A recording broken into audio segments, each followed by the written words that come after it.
Hi friends, എല്ലാവർക്കും ജാനീസ് കിച്ചണിലേക്ക് സ്വാഗതം. ഇന്ന് ഞാൻ പഴം വെച്ച് ഈസി ആയിട്ട് ഉണ്ടാക്കിയെടുക്കാൻ പറ്റിയ നല്ലൊരു സ്നാക്കിൻ്റെ റെസിപ്പി ആയിട്ടാണ് വന്നിരിക്കുന്നത്. ആദ്യം ഒരു പാൻ അടുപ്പത്ത് വെച്ചിട്ട് ചൂടാകുമ്പോൾ 1 ടേബിൾ സ്പൂൺ നെയ്യ് ഒഴിച്ചു കൊടുക്കുക. ഇനി ഇതിലേക്ക് ചെറുതായിട്ട് കട്ട് ചെയ്ത് വെച്ചിരിക്കുന്ന കാഷ്യൂ നട്ട് ചേർത്ത് കൊടുക്കുക. ഇനി നമുക്കിതൊന്ന് ചെറുതായിട്ട് ഫ്രൈ ചെയ്തെടുക്കണം. ഇപ്പോൾ ഇത് ഫ്രൈ ആയിട്ട് വന്നിട്ടുണ്ട്. ഇനി ഇതിലേക്ക് 1/4 കപ്പ് തേങ്ങ ചിരവിയത് ചേർത്ത് കൊടുക്കുക. ഇനി മീഡിയം ഫ്ലെയിമിൽ വെച്ച് കൊടുത്തിട്ട് തേങ്ങ ചെറുതായിട്ടൊന്ന് വഴറ്റിയെടുക്കുക. ഒരുപാട് സമയമൊന്നും വഴറ്റണ്ട. ആ തേങ്ങയുടെ പച്ചമണമൊക്കെ ഒന്ന് മാറിയാൽ മതി. ഇനി ഇതിലേക്ക് 4 ടേബിൾ സ്പൂൺ പഞ്ചസാര ചേർത്ത് കൊടുക്കുക. നമ്മൾ എടുക്കുന്ന പഴത്തിൻ്റെ മധുരത്തിനനുസരിച്ച് പഞ്ചസാര ചേർത്ത് കൊടുത്താൽ മതി. ഇനി പഞ്ചസാരയൊക്കെ ഉരുകി വരുന്നത് വരെ നന്നായിട്ടൊന്ന് വഴറ്റിയെടുക്കണം. ഇത് ഏകദേശമായി വരുന്ന സമയത്ത് നമുക്കൊരു 1/4 ടീസ്പൂൺ അളവിൽ ഏലക്ക പൊടിച്ചത് ചേർത്ത് കൊടുക്കാം.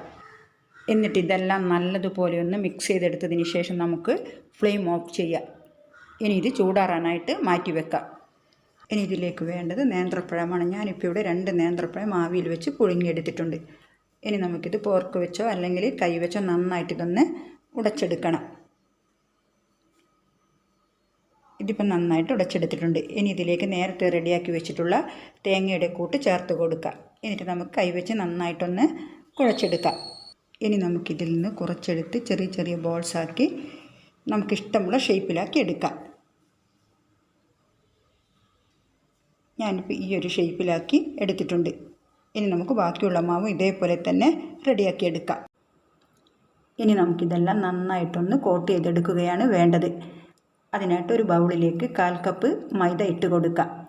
അതേപോലെ തന്നെ ഒരു പിഞ്ച് ഉപ്പും കൂടി ചേർത്ത് കൊടുക്കാം. അതിനുശേഷം കുറച്ച് വെള്ളം ഒഴിച്ച് കൊടുത്തിട്ട് ഒട്ടും തന്നെ കട്ടകളൊന്നും ഇല്ലാത്ത രീതിയിൽ നന്നായിട്ടൊന്നത് മിക്സാക്കിയെടുക്കാം. ഇതങ്ങ് ഒരുപാടങ്ങ് കട്ടിയായി പോകരുത്, അതേപോലെ തന്നെ ലൂസായിട്ടും പോകരുത്. ഇപ്പോൾ ഇത് കട്ടകളൊന്നുമില്ലാതെ നന്നായിട്ട് മിക്സാക്കി എടുത്തിട്ടുണ്ട്. ഈ ഒരു പരുവത്തിൽ നമുക്ക് കറക്റ്റായിട്ട് കിട്ടിയിട്ടുണ്ട്. ഇനി അതിൻ്റെ കൂടെ തന്നെ കുറച്ച് കോൺഫ്ലെക്സാണ് എടുത്തിട്ടുള്ളത്. അതിപ്പോൾ ഞാൻ കൈവച്ച് ചെറുതായിട്ടൊന്ന് പൊടിച്ചെടുത്തിട്ടുണ്ട്. ഒരുപാടങ്ങ് ഫൈനായിട്ടൊന്നും പൊടിക്കണ്ട. ഇതേപോലെ ചെറുതായിട്ടൊന്ന് കൈവച്ച് പൊടിച്ചെടുത്താൽ മതി. ഇതിന് പകരമായിട്ട് നമുക്ക് ബ്രെഡ് ക്രംസും എടുക്കാവുന്നതാണ്. ഇനി നമുക്ക് പഴത്തിൻ്റെ മിക്സ് മൈദയുടെ മിക്സിലും അതേപോലെ തന്നെ കോൺഫ്ലെക്സിലും നന്നായിട്ട് തന്നെ ഒന്നങ്ങ് കോട്ട് ചെയ്തെടുക്കാം. ഇതേപോലെ കോൺഫ്ലെക്സൊക്കെ ചേർത്ത് കോട്ട് ചെയ്തെടുക്കുമ്പോൾ നമ്മുടെ സ്നാക്കിൻ്റെ പുറംഭാഗം നല്ല ക്രിസ്പി ആയിരിക്കും. ഇനി ബാക്കിയുള്ളതെല്ലാം ഇതേപോലെ തന്നെ നന്നായിട്ടങ്ങ് കോട്ട് ചെയ്തെടുക്കാം. ഇനി നമുക്കിത് ചൂടായ എണ്ണയിലേക്കിട്ട് 2 വശവും ഫ്രൈ ചെയ്തെടുത്താൽ മതിയാവും. ഇപ്പോൾ ഓയിലാണെങ്കിൽ നന്നായിട്ട് ചൂടായിട്ട് വന്നിട്ടുണ്ട്. ഇനി നമുക്കിത് മീഡിയം ഫ്ലെയിമിൽ വെച്ച് കൊടുത്തതിന് ശേഷം ഓരോന്നായിട്ടിട്ട് കൊടുത്ത് 2 വശവും നല്ലതുപോലെ ഒന്ന് ഫ്രൈ ചെയ്തെടുക്കാം.